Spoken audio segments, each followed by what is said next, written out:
Radio. Jusqu'à 21h, After Rap. Move. Bonsoir, salut ma pote, salut mon pote, c'est parti pour un nouveau numéro d'After Rap et avec moi pour m'accompagner aujourd'hui, je suis accompagné de Genono à ma droite. Salut tout le monde. Yes, Genono, cool ou quoi? Tout va bien. Et Yerim à ma gauche. Comment vas-tu? La pêche? Écoute, super. Et on va faire ça à nous à 3 aujourd'hui. Voilà. That's what she said. N'ayez pas de pensée chelou. Voilà, pas de Narges, pas de Wafa qui devait être avec nous dans ce nouveau studio. On devait être à 4. Finalement, on a eu des petites contraintes de dernière minute, mais ce sera peut-être pour le prochain numéro. En tout cas, comme d'habitude, on va se donner à cet exercice. Enfin, je dis on, c'est surtout vous. Cet exercice difficile. À nous le sale boulot. Voilà, des réactions à chaud, des sorties de ce vendredi 21 mai. On va parler donc de Vertigo, le projet de Yara, de 06 Monstre Vallée de Jason Voorhees. On parlera également de Tranche de vie, de Souffrance, du très très lourd. J'ai pu découvrir ça grâce à vous et franchement totalement validé. On va reparler Funny Babe aussi, qui est de retour avec son 8e album qui s'appelle, il me semble, 21. Et avant ça, on va attaquer par l'une des grosses sorties rap français de ce jour, le directeur du rap français, le patron du rap français qui est de retour avec son album La Direction, c'est Fianso bien sûr. Mettez-vous bien et on en reparle juste après avec Yerim et Genono. Jusqu'à 21h, After Rap. Move. Pascal Sefranc. Et cet extrait de son album La Direction qui est disponible depuis ce vendredi, donc 21 mai. Et Fianso, Genono, tout de suite, ouais. Tu vas nous dire un peu ce que tu as pensé. Franchement, le morceau 13 qui vient de passer, c'est vraiment celui qui exprime mieux l'état d'esprit de ce nouvel album qui s'appelle donc La Direction. Et c'est pas pour le sens que vous devez prendre, hein, si on parle de la direction dans une entreprise ou voilà, de la direction, quoi, tout simplement. Et donc là, il parle beaucoup, il a tout plein de références à tous ses business, le patronat. Il est vraiment haut, hein, il est vraiment loin, il est dans son délire, Fianso. Bah dans l'image en tout cas qui développe sur cet album, ouais, il est vraiment là-dedans. T'as l'impression d'entendre Arnaud Lagardère rapper pendant 45 minutes.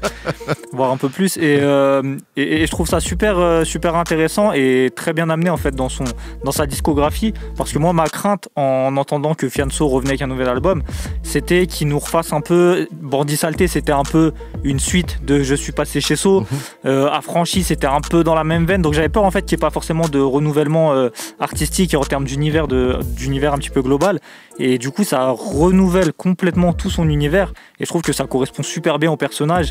Et en fait juste l'idée de se mettre en scène, parce que c'est quand même de la mise en scène, de se mettre en scène en tant que quasiment de patron du CAC 40 ou de du rap game presque, ouais, de directeur du rap français, ou voilà, d'être un peu dans cette idée là.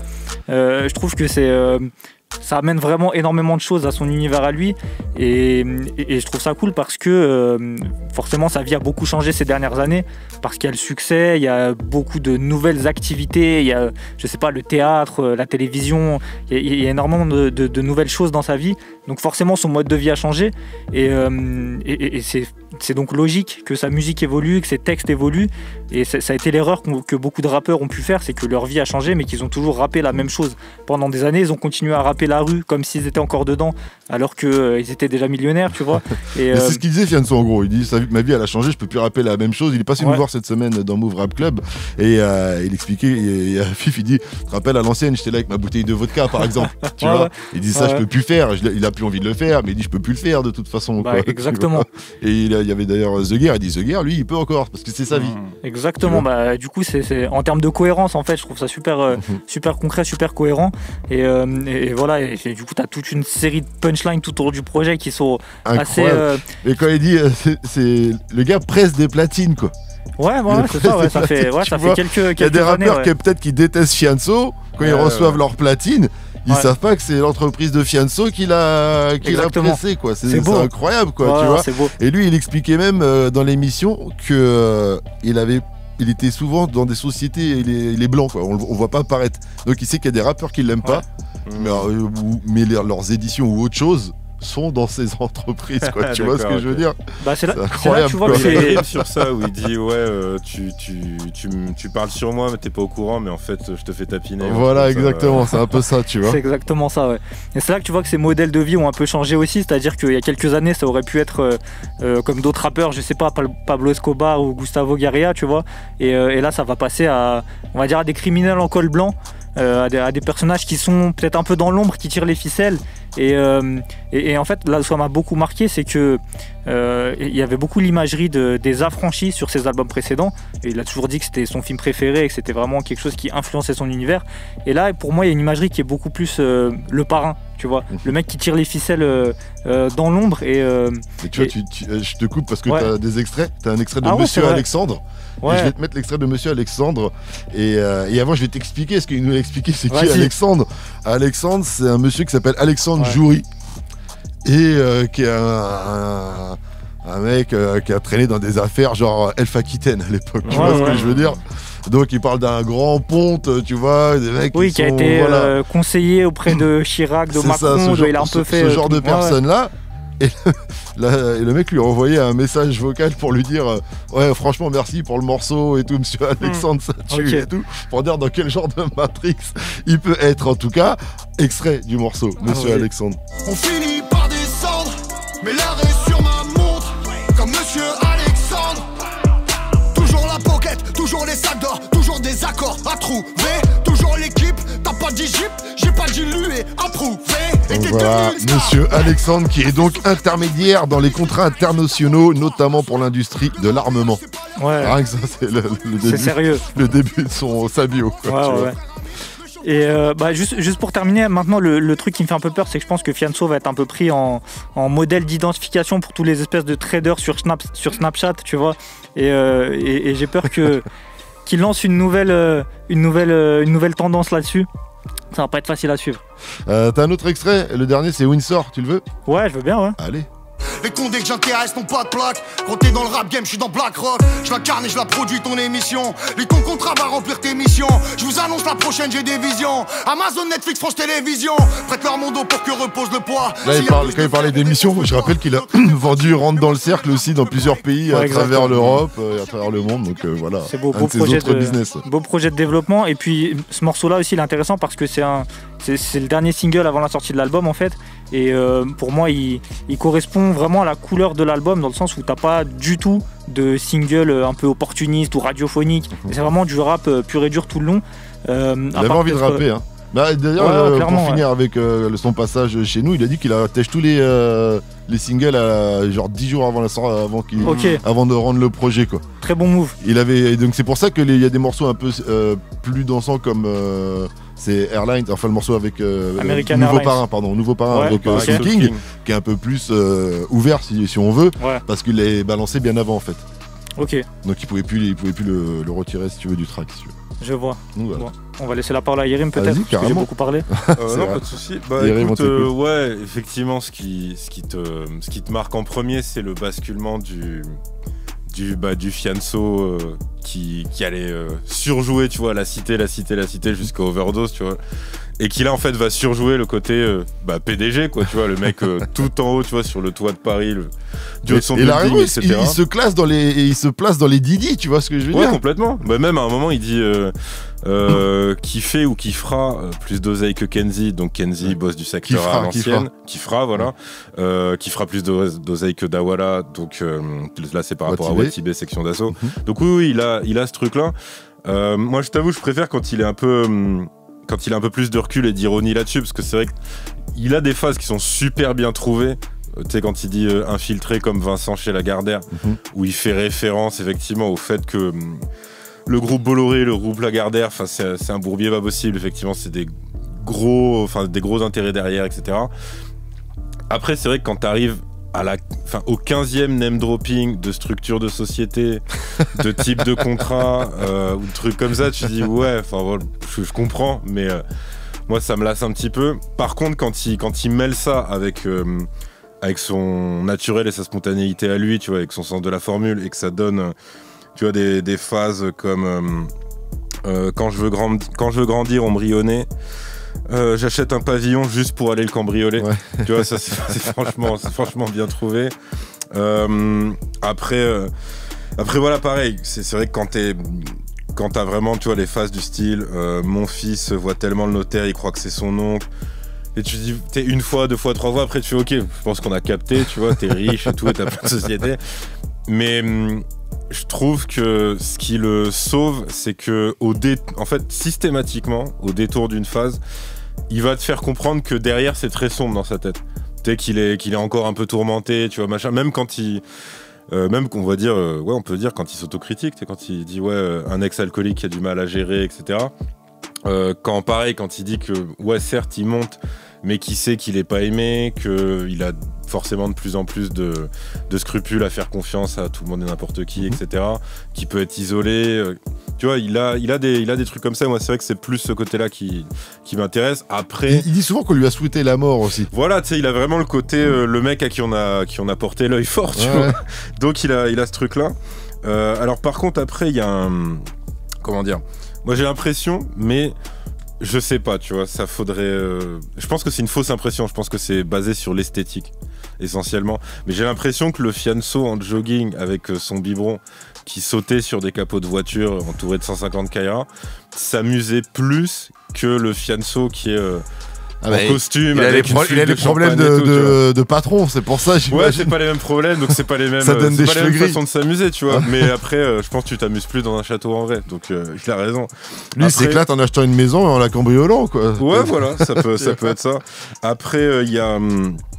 T'as deux extraits, je te rappelle, Casse Départ et Bout de Papier. Justement, parce qu'on disait qu'il y avait 0 single et tout. Casse Départ, pour moi, c'en est un sur le côté chanson française, en fait. Du coup, on peut s'en mettre un extrait. Ils cherchent à savoir combien je fais. Ils veulent plus savoir comment je vais. La jalousie est la plus haute, mais j'y repenserai sur la côte. Effectivement, ça c'est le seul qu'il a laissé et il avait envie de chanter, je crois, tout simplement. Ouais, et alors ce qui est très drôle, c'est qu'en fait, il reprend la mélodie de la chanson des Restos du Cœur. Je te promets pas le grand soir, mais juste à manger et à boire. Les restos du cœur. C'est ça qui est assez drôle. En plus, ils ont cherché toute la matinée de vendredi dans la matinale. Je sais dès que c'est sorti, ils ont eu ce morceau et je les ai entendus, ils disaient mais c'est quoi ça? Ah ouais, parce qu'on connaît tous, tu vois, c'est un truc. Et en même temps, c'est marrant parce que tu sais, il avait fait le morceau Coluche et tout. Donc, enfin, je sais pas si c'était conscient de sa part de se faire une sorte de double clin d'œil là-dessus. Mais pareil, c'est juste que ça m'a tourmenté. Je me suis dit, mais attends, c'est quoi ça?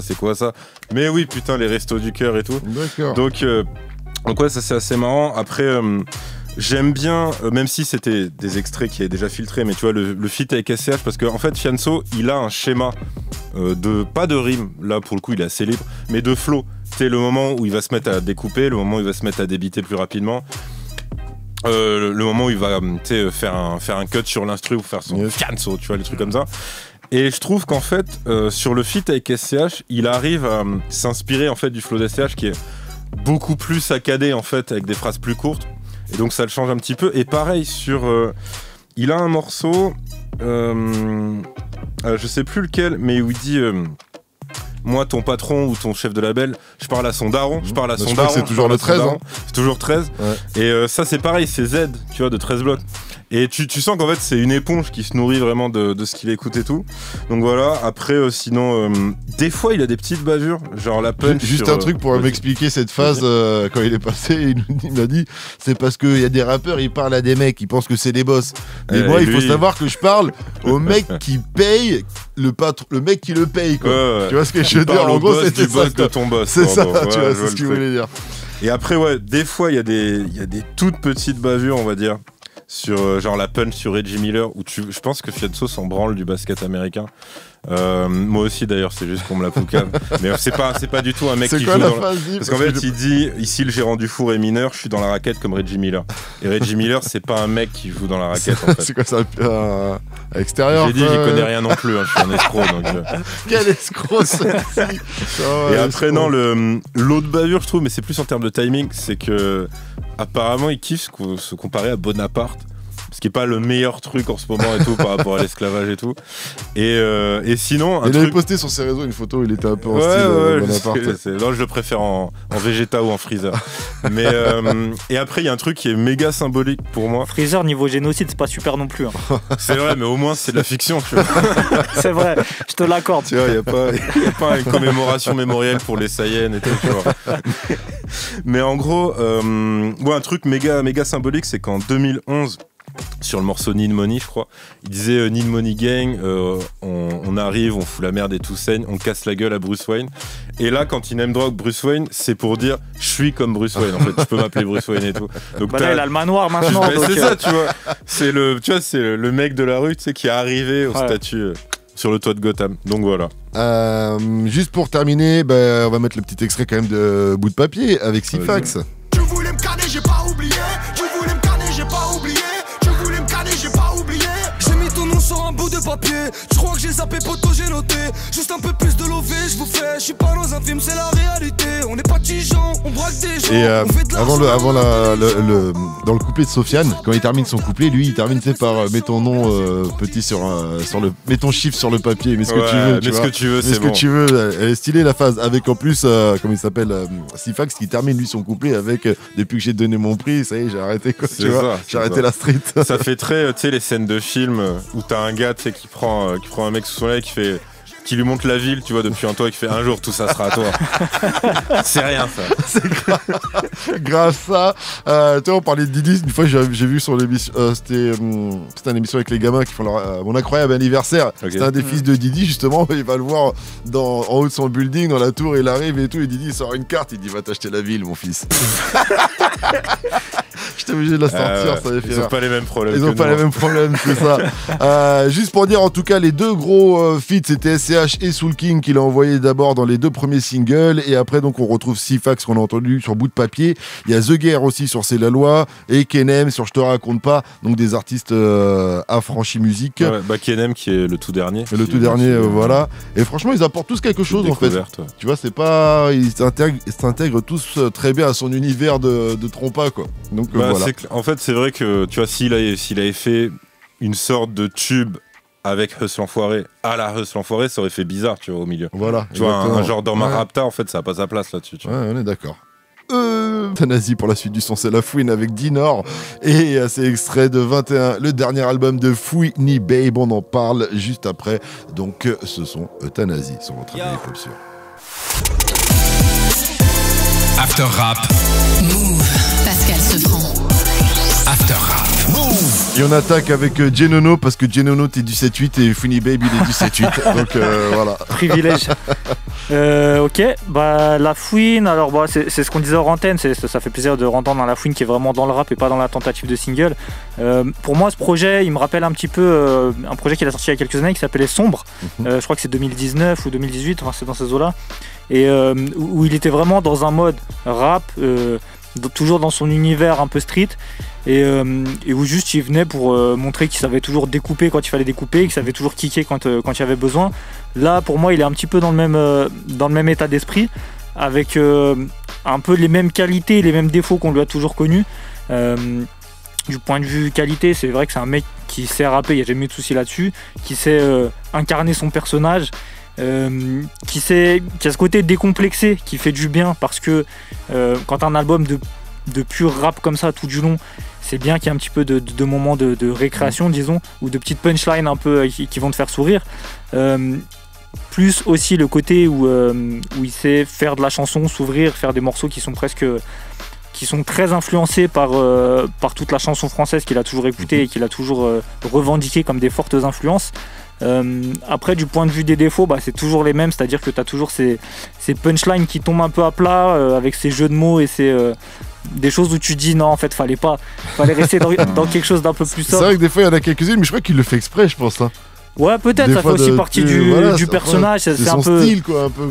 C'est un peu comme quand tu le vois. Parce qu'il aime bien sortir des vannes, je crois, en fait. Ouais, c'est ça. Comme quand tu le vois faire un peu le gamin sur les réseaux sociaux et tu te dis non, fallait pas. Mais en fait, lui, peut-être tu sens que ça l'amuse et qu'il se pose pas trop de questions. Ouais, voilà, c'est ça. Et puis, t'as toujours aussi ce côté très contradictoire chez lui, où dans la même phrase, il va te dire une chose et son contraire. Il va dire la baraque coûte 1 million, je l'ai payé cash. Et 3 lignes plus loin, il va te dire on touche le RSA. C'est des trucs où t'es toujours un petit peu, tu te demandes dans quel état d'esprit il a écrit le texte, ou est-ce que il a commencé à l'écrire à un moment où il était au feu rouge dans sa Ferrari, il a fini de l'écrire quand il était de retour dans son quartier, je sais pas. Peut-être qu'il dit au début on touchait le RSA et aujourd'hui on peut acheter des baraques à 1 million cash. Si c'était ça, ouais, je trouverais ça super cohérent et peut-être intéressant. Mais là, c'est vrai que c'est quelque chose qui surprend pas quand on a. Moi, j'ai toujours écouté La Fouine et et même si tout ne me plaît pas dans sa discographie, j'ai toujours kiffé quand il le fallait. Mais c'est vrai que ces contradictions-là, elles ont toujours été là, que ce soit sur ce sujet-là ou sur autre chose. Du coup, bon, ça fait partie du personnage et à la limite, ça aurait été surprenant qu'il n'y ait pas ces petits moments où tu te dis mais là, il est un petit peu, il est pas tout seul dans sa tête, tu vois. Donc il y a aussi un petit peu ça. Donc voilà, je pense que c'est un projet qui est pas forcément là pour le remettre en haut de l'affiche. Je pense qu'il le sort pour le kiff. Voilà. Si on comprend bien, il a assez d'oseille pour ne pas forcément sortir d'album. Oui, il le sort pour le kiff, quoi. Tu vois. Bah, en fait, je l'ai vraiment pris comme ça. Il a rien à prouver, tu dis voilà, mais il a envie de rapper, tout simplement. Exactement. Donc si on le prend vraiment comme ça, un peu comme ses derniers projets, en fait. C'est un projet qui fonctionne si tu cherches pas plus que ça. Après, c'est vrai que quand on a connu les fastes de La Fouine à la fin des années 2000, au début des années 2010, on attend peut-être un peu plus que ça, parce que c'est vrai qu'au moment où il était vraiment au haut de l'affiche, il y avait quelque chose en plus. T'as plusieurs extraits, Poulet Braisé. Ouais, Poulet Braisé, ouais, je veux bien. Je viens pas d'un milieu aisé, un joint pour m'apaiser. Pas de respect pour la volaille, à part pour mon poulet braisé. J'suis pas là pour te plaire, moi je sais pas comment faire. Caillasse dans sa mère, je raquette comme Federer. Mollard sur CRS, à part ça RAS. Ouais, alors, ce morceau-là, pour moi, c'est un petit peu représentatif de la semaine. Aussi, mais en fait de l'absence d'évolution dans le discours de La Fouine. C'est un petit peu le contraire de ce qu'on disait avec Fianso avant. On disait il a su faire évoluer son univers et ne pas tomber dans la routine du discours un peu street et passer à autre chose et adapter sa textuelle à son mode de vie actuel, alors que La Fouine, malheureusement, son mode de vie a changé depuis très longtemps, et il en est toujours à faire des textes anti-police qui est pour moi en fait le texte qu'il aurait pu écrire à 18 ans quand il sortait de Bois d'Arcy et qu'il avait la haine après un contrôle un peu musclé. Et là je me dis aujourd'hui, à son âge et avec... Ils doivent plus prendre des photos avec lui. Voilà, je me dis ils doivent prendre des photos avec lui, tout va bien, et bon il a pas forcément...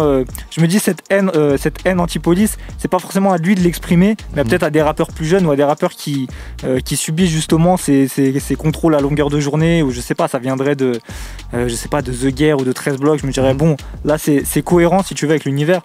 Là pour moi ça manque un peu de... En fait c'est trop tard pour lui pour faire des choses comme ça. C'est pas forcément très pertinent en fait à mes yeux. Et t'as un autre extrait aussi, c'est celui de Sacoche. Odeur de bœuf dans ma sacoche. Regarde si le condé s'approche. Ça pue la rue dans ma sacoche. 9 mm dans la sacoche. Putain de quicheta dans la sacoche. Ça sent la jaune dans la sacoche. Putain de tête, je mets un sacoche. Deux téléphones dans la sacoche. Celui-ci qui était sorti en clip. Ouais, qui était sorti déjà il y a plusieurs semaines. Il y avait des bons retours. D'ailleurs, à chaque fois qu'il a envoyé des titres, il a eu des retours assez positifs. Ouais, bah justement, en fait, ce morceau-là, je l'ai choisi parce que... certes, il y a eu des bons retours, mais il y a eu des retours un peu partagés, parce que certains ont pu le reprocher de se mettre sur la tendance drill, comme beaucoup de têtes d'affiche le font, et font forcément, ils ont besoin d'avoir leur morceau drill.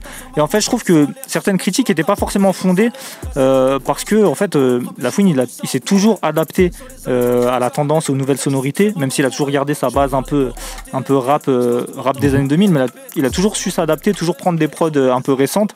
Et là, même si c'est pas lui qui est venu dicter la tendance, parce que il arrive sur une dynamique qui est déjà lancée depuis 1 ou 2 ans, mais en fait, pour moi, le résultat est propre, et il montre que même à son âge, avec sa discographie, il peut prendre une tendance récente et l'appliquer avec toute la technique qu'il faut, et en incarnant parfaitement l'univers qui va avec. Donc pour moi, j'ai trouvé ça efficace. On va voir ce que Yerim en pense, et je balance direct ton extrait. Vas-y. Rafale. Avant de partir, je vais tout baiser comme Loïc Perrin. Plus de bœufs dans le camion qu'à d'herbe sur le terrain. Rafale F3R sur le siège passager. On est que de passage, Jamal, OG, Purple dans le potager. Rafale F3R. Pourquoi t'as choisi cet extrait, parce qu'en fait, ça va être... je vais un peu répéter ce que Genono a dit, mais parce qu'en fait, en gros, je trouvais que c'était symbolique dans le sens où, dès l'intro, il te dit sur cet album, je veux rapper. Après, pareil, tu vois, je pense qu'il n'en a pas besoin, comme tu as dit, financièrement parlant. Il n'a pas spécialement non plus de trucs à prouver non plus.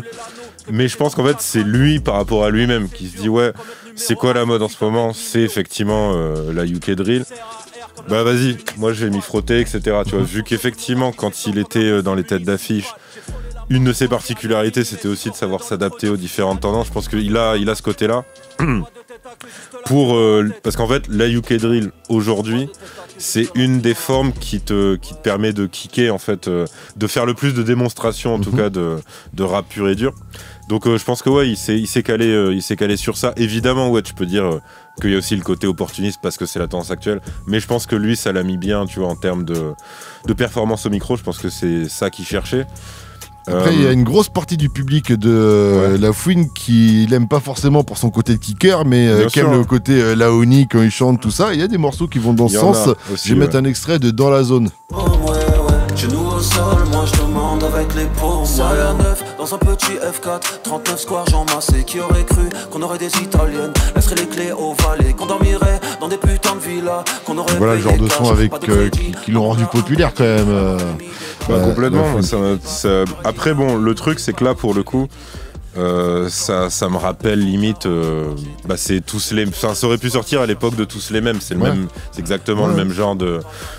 Sauf que c'est plus un single aujourd'hui, mais c'est le même genre de morceau.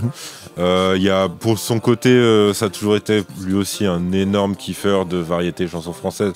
Il a Pardonnez-moi plutôt, qui est exactement dans cette veine-là. Je crois qu'on a un extrait en plus de Pardonne-moi. Ouais. On va mettre l'extrait. Je m'embrouille pas pour une meuf, pour une frappe, pour un laidron. Non, nous c'est la cité, on s'en sort, step by step, ouais. Arabe, blanc et noir, tous mélangés comme dans une crêpe, ouais. On rentre en tôle, on ressort, c'est les bourgeois qu'on fascine. On leur vend la dure, ils appellent ça l'argent facile.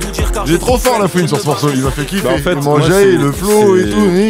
Moi, en fait, c'est ça que j'ai apprécié sur celui-là, c'est que celui-là, c'est un des rares où je trouve que c'est un peu une update entre son style d'avant. Sauf qu'avant, il aurait uniquement fait ce qu'on entend là, les parties chantées. Ouais. Là où ce qu'on a entendu, c'est la partie où il a adopté un flow en fait beaucoup plus moderne et il a fait un peu un mix des deux. Donc ça, j'ai trouvé intéressant sur celui-là. C'est vrai que c'est un des seuls où il le fait. Sinon, c'est vrai que c'est très soit calibré, street, je rappe, je des beats durs, etc. Soit un peu plus léger. Après, c'est vrai que j'ai toujours. C'est con parce que des fois, non seulement il a des bonnes formulations, mais il a vraiment des trucs qui te marquent, tu vois, qui sont pour le coup des punchlines comme on dirait à l'ancienne, qui peuvent être considérés aussi comme très opportunistes, hein, parce que quand il fait le name dropping de Frisk Orleans et qu'il te dit ils ont dégagé Freeze d'Universal mais ils ont pas viré Zemmour de CNews, en fait tu dis oui, il a 100% raison. Après tu sens que c'est le mec, tu vois, qui a suivi l'actu, qui s'est dit ok, ça faut que je le place et tout machin, mais après c'est le jeu. Et il en a d'autres qui sont, on va dire, des middle, tu vois, quand il fait l'argent fait pas le bonheur, mais je préfère pleurer dans ma Ferrari, tu vois, ça casse pas à des briques, mais ça passe bien. Et alors après, ce qui moi va me rendre ouf, c'est que sur 2 mesures, il va t'en faire une première qui est bien, genre tu sers à R comme la police municipale, tu vois, ok. Et la mesure d'après, c'est le peur français, tout le monde a pissé dedans comme la piscine municipale. Et là, tu dis, ok, donc ça nique la première phrase qui était plutôt sympa. Et il en a plusieurs des passages comme ça où tu sais, voilà, quand il dit bah les couilles des gilets jaunes, nous on est juste des pillards. Alors ok, c'est violence gratuite, mais c'est bien écrit. Et après il dit j'ai trop de ice à mon poignet, j'ai signé chez Picard. Et du coup pareil, tu vois, tu retombes. Ça te fait vraiment les montagnes russes de la punchline. C'est un peu ce que disait Genono, c'est ça, mais ce que reproche un peu encore si Genono. c'était plus éparpillé, mais là c'est vraiment, c'est-à-dire qu'une phase tu fais la fin après, tu vois, c'est un peu ça le. C'est un peu ça le problème. Et après, il a toujours le côté, pour le coup, le côté Fouini sale, tu vois. Quand il croise ça avec l'actualité, je le trouve plutôt doué. C'est-à-dire quand il dit quand je lui tire les cheveux et qu'elle en veut encore, alors que je lui ai déjà mise, c'est ça la France insoumise. Pour niquer ta go, une capote à la chloroquine. Tu vois, tu sens que c'est du name dropping de mec qui a zappé, tu vois, sur CNews, etc. Je sens qu'il était long le confinement. Ouais, c'est peut-être ça. Mais du coup, c'est passé à travers le filtre La Fouine, tu vois. Yes. Donc ouais, c'est un peu marrant. Ok, on a fait le tour avec Fouini Babe. Ouais. Allez, streamez ça et dites-nous ce que vous en pensez. Le dernier album de La Fouine, le 8e album. L'autre featuring à part Dinner, c'est Koffs. Yes. Qui était un peu inattendu 500, il me semble. Et qui se cale plutôt bien. Je sais pas d'où vient la connexion, mais ouais. Carrément, mais je crois que Koff il kiffe depuis toujours et que la duo. Je crois que c'est ça. Ouais. C'est ça, hein, il est entier, Koff, j'ai envie de dire. Complètement.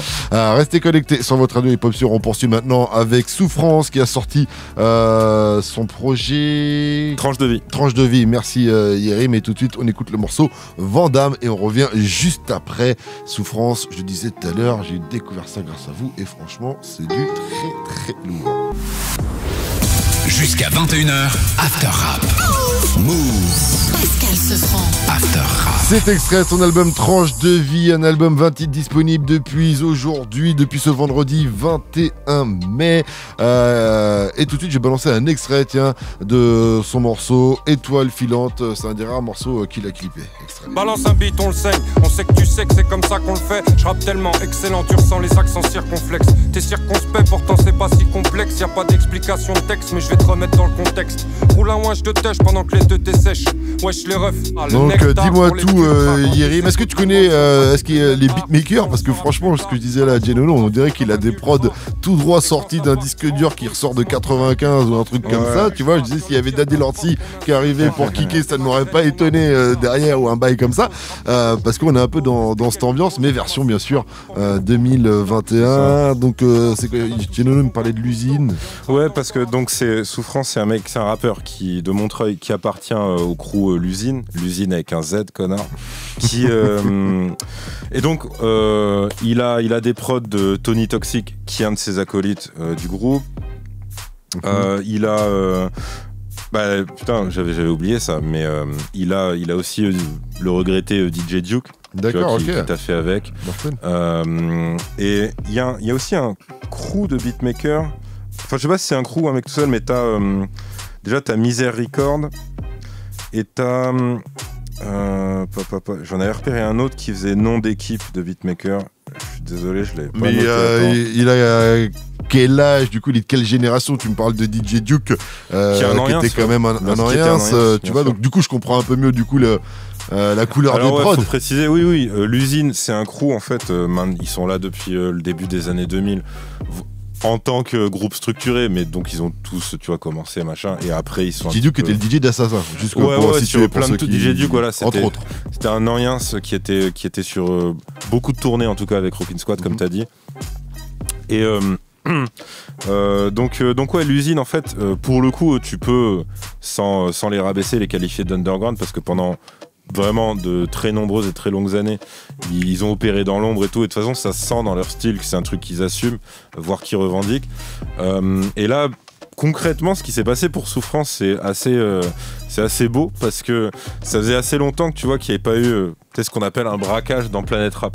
C'est-à-dire, tu vois, justement, ce qu'avait coutume de faire Fianso à l'époque où il avait la dalle, ce que Kalash Criminel avait fait au Planète Rap de Caris à l'ancienne. Souffrance, en fait, l'a fait sur le Planète Rap de Seth Joes. Mais avec une superbe, je trouve, réaction de Seth Joes, quoi. Ouais, qui a vraiment joué le jeu et tout, machin. Parce qu'il faut préciser, voilà, Souffrance n'était pas un featuring, tu vois, de l'album. Donc l'autre l'a vraiment invité en tant que kiffeur de son. Et ouais, il a retourné le Planète Rap avec, en réalité, un texte très vieux, mais qu'il a posé sur l'instru du classique Arrêté de Desporoot. Et donc voilà, tout le monde a dit putain, mais c'est qui ce mec, etc. Et ça a permis d'un petit peu faire prendre la sauce plus qu'avant, je trouve. Je crois savoir que potentiellement il pourrait être dans un prochain une émission, on va dire. Ouais. Et donc pour venir maintenant sur son album, donc c'est, je trouve, plus que... Parce qu'il est trop vieux pour qu'on dise carte de visite en vrai. Mais je trouve que c'est une bonne synthèse de son style. Là, par exemple, tu vois, dans Étoile filante, je l'avais sélectionné parce que je trouve qu'avec Café, c'est un de ses meilleurs textes. Tu vois, il a, de l'album, je veux dire. Il a vraiment ce côté très lucide sur lui-même et sombre. Et c'est un truc qui revient de manière régulière dans pas mal de couplets jusqu'à l'outro. C'est le côté... mon heure elle est passée et c'est pas grave, je l'accepte et tout. Il dit carrément je vais rester pauvre. C'est dur à admettre, mais je l'ai admis, pas de problème. Et donc il a des phases de rappeur qui connaît sa puissance, sa force, mais qui sait que c'est compliqué, tu vois, de s'imposer et tout avec les critères actuels, les codes de maintenant. Donc quand il dit je leur montrerai c'est qui le boss quand j'aurai couché ma petite, parce que du coup il a aussi sa vie professionnelle et sa vie intime de daron à côté. Quand je sortirai mon 12 titres, ils me suceront la bite, mais pour le moment leur vigile me bloque l'entrée des artistes. Tu vois, il a vraiment ce truc là qu'il a pas honte en fait, tu vois, d'assumer. Même il te parle d'échec, hein, clairement. Il dit il m'a fallu 400 défaites pour apprécier la victoire. Tant mieux, c'est dans l'échec que je trouve cet inspi noir. Donc Donc voilà, il a vraiment ce côté-là. Tu veux un extrait de café? Ouais, je veux bien un extrait de café. Les petits ont suivi les grands du Diex pour un triste sort. C'est la garde d'Austerlitz qu'on embrasse les morts. Ouais, nos ros périchent, nos quartiers se paupérissent. Je suis pauvre, je vis dans un rêve de gosse de riche. Frérot, c'est quoi ce délire? Genre là, juste cette phrase là. Je suis pauvre, je vis dans un rêve de gosse de riche et tout. C'est quoi ce merdier? C'est pareil, tu vois, on en parle rarement dans les punchliners du rap français parce qu'il est pas assez exposé. Mais lui, il a un putain de sens de la formule qui va droit au but, qui est pas forcément le truc le plus poétique ou spectaculaire de c'est la terre. sincérité, quoi. Mais c'est le côté sincère. En fait, c'est pour ça que je pense que c'est aussi pour ça qu'il a voulu reprendre l'instru de Despo. C'est que, tu vois, Despo, quand on disait punchline, on disait c'est des punchlines, mais pas des punchlines jeux de mots ou des trucs de regarde, j'ai fait une figure de style incroyable. C'était des punchlines, comme tu dis, de sincérité, de la vie, avec des trucs qui te frappent. Et lui, il en a plein des comme ça. D'ailleurs, se faire remarquer quand même en reprenant ce classique de Despo, il faut y aller parce que déjà, Despo a marqué le truc. C'est ça. Parce que pareil, tu vois, quand il dit papa à la recherche du bonheur comme un toxicomane, je trouve que l'image elle est excellente. Il dit comme un assoiffé, enfin, on mourra près du but comme un assoiffé près d'une source d'eau potable, tu vois, il a un truc comme ça.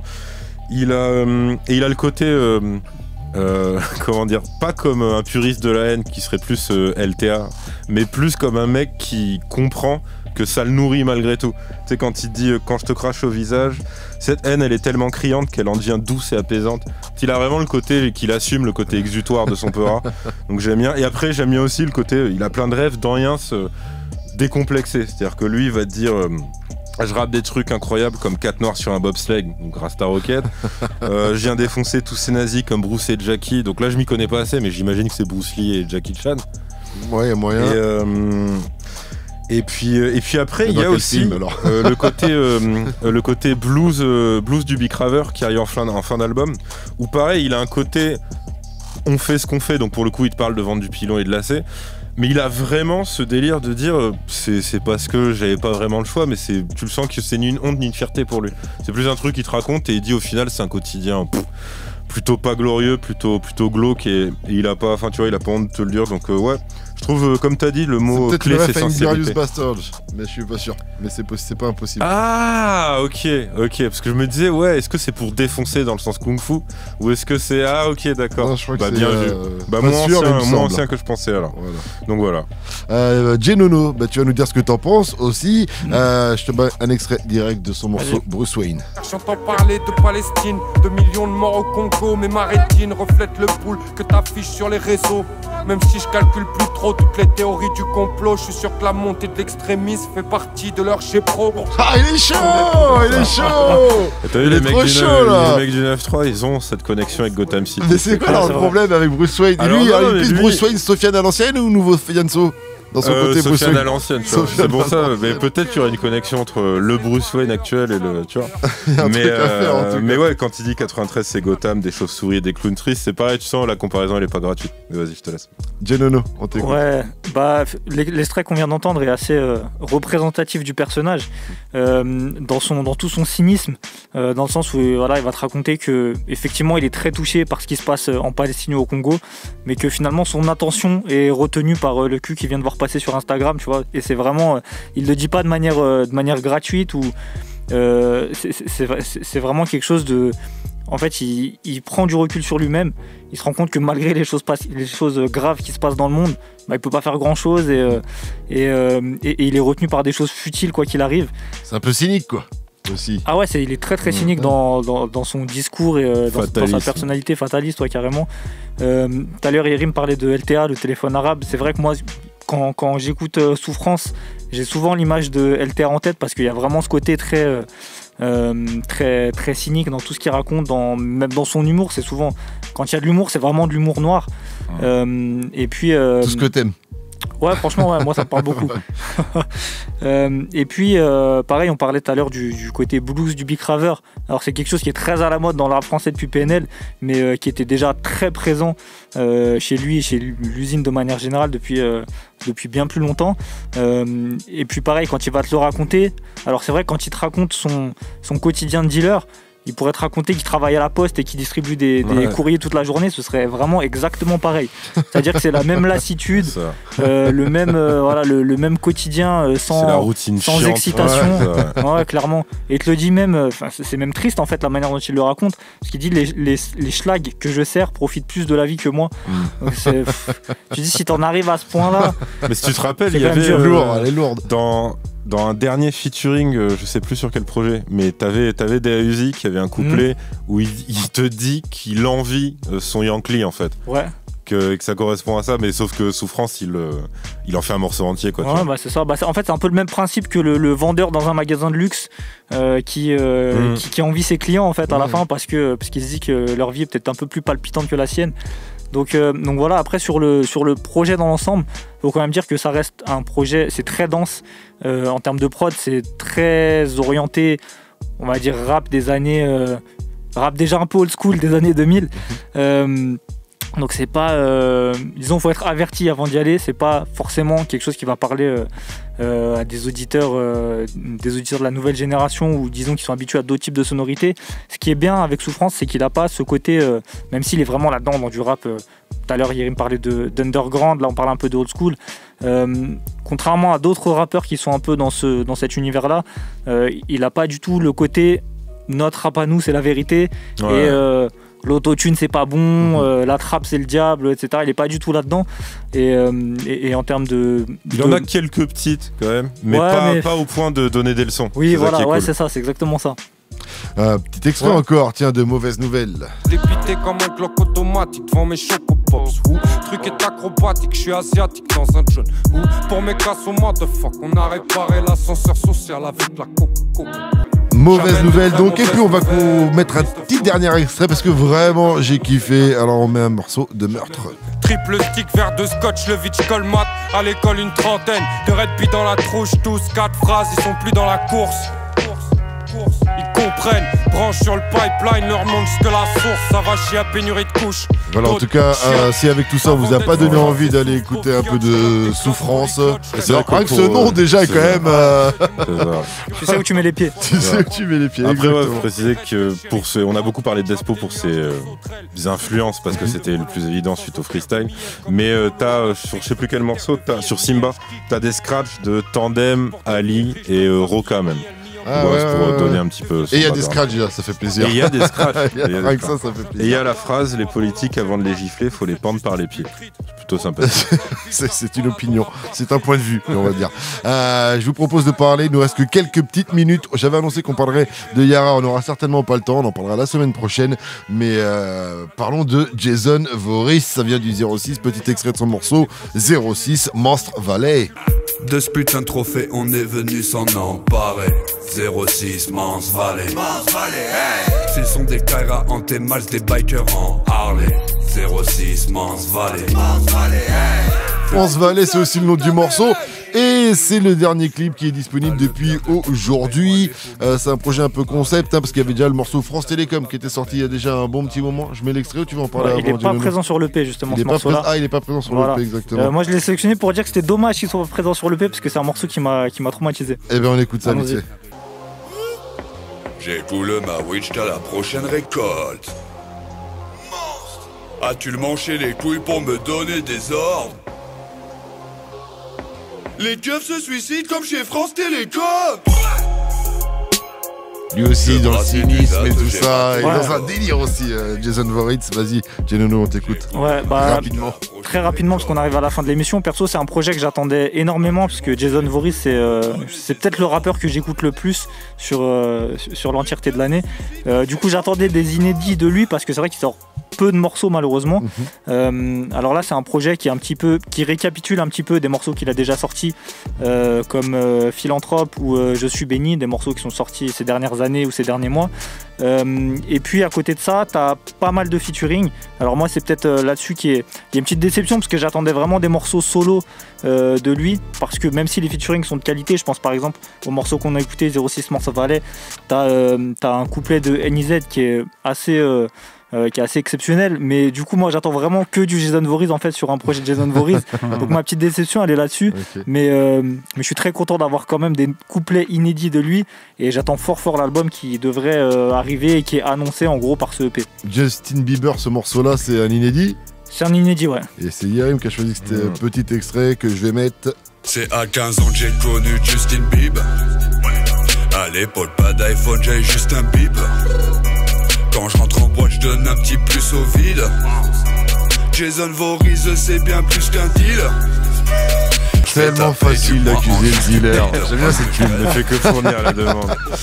Donc, ouais, bah. Une minute, Yerim. Ok, bah c'est du coup, je vais pas redire, c'est pour ceux qui voient le personnage, c'est peut-être un des rares derniers white trash assumés, tu vois, du rap français, avec le côté sudiste. Donc là, Justin Bieber, c'est l'équivalent de son Hannah Montana si c'était Migos, c'est-à-dire que c'est pour la blanche. Après, de toute façon, comme il le dit sur le refrain de Philanthrope, qui est un morceau déjà sorti, avec en fait, ça devient drôle toujours avec son côté décontracté plus l'accent. Donc lui il va dire je vis de la vente de drogue. T'as tout de suite un côté où tu fais ah putain Ouais, c'est cool en fait. Donc voilà, T'as je un trouve métier. tu vois, il arrive bien à jouer avec sa voix. Donc voilà, j'ai cru capter que c'était pour annoncer un futur album. Yes. Donc on va dire c'est hors d'œuvre et puis c'était surtout des sons qui n'étaient pas présents sur les plateformes. Donc là, vous pouvez les retrouver pour vous faire un aperçu du personnage. Et puis ouais, on Il y a attend un vrai univers en tout cas, que C'est ce ça, soit c'est ça. visuel ou même en termes de C'est ça. son. Alors, rien que dans la plume, comme sa manière de même rapper, sa feats, grosse voix, comme tu dis. concrètement, enfin tu peux pas les avoir déjà entendus. Ouais, c'est vrai. C'est des gens vraiment très très sombres. À part un, je sais pas lequel c'est en fait, mais t'en as un, t'as l'impression que c'est une version parallèle de Fianso. Il a vraiment les mêmes bacs. T'as pas grave? Ah, j'ai pas fait gaffe. Il y a un mec qui pose sur un morceau, il a des babao, yes, des trucs comme ça. Et limite t'as l'impression qu'ils ont cloné des adlibs de Fianso, c'est très étrange. En tout cas, allez écouter ça tout simplement et on en reparlera plus longtemps quand il sortira ce fameux album. Et lui aussi d'ailleurs niveau punchline. Coup de couteau dans le beat de Valérie Damido, je plante le décor. Oh, elle est belle, elle est belle. Et on va se quitter là-dessus. Je vous souhaite une excellente soirée à vous tous et vous donne rendez-vous la semaine prochaine. Move Radio, Hip Hop Nation.